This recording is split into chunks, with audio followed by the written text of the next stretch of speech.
卫福部要来规划修法，针对补充保费做3大改革，像租金、利息，还有鼓励即寡收入，一年内若是超过2万，就要来收补充保费嘛，引起争议哦。伫咧昨暗的时阵，行政院长邓英泰是赶紧打动，卫福部表示会继续来加强社会沟通，规划全面拢有共识的改革方式。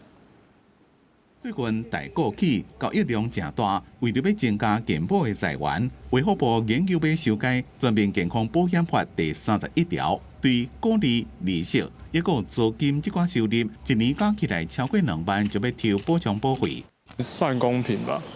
因为本来就是多的，拿的多磕的多，这样感觉被课2次税啦，就是因为我们在买的时候就有正交税1次了嘛，然后你现在获利2万块以上又课1次。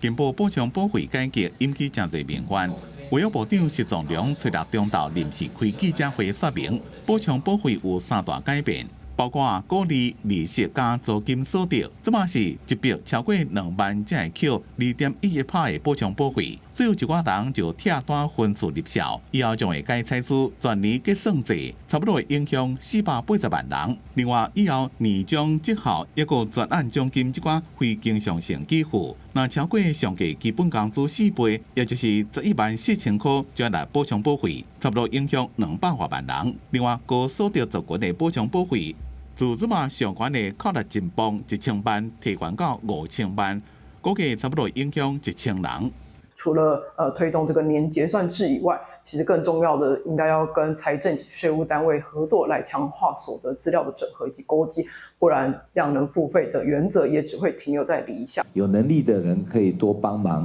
啊，这个弱势，那么多负担一些这个。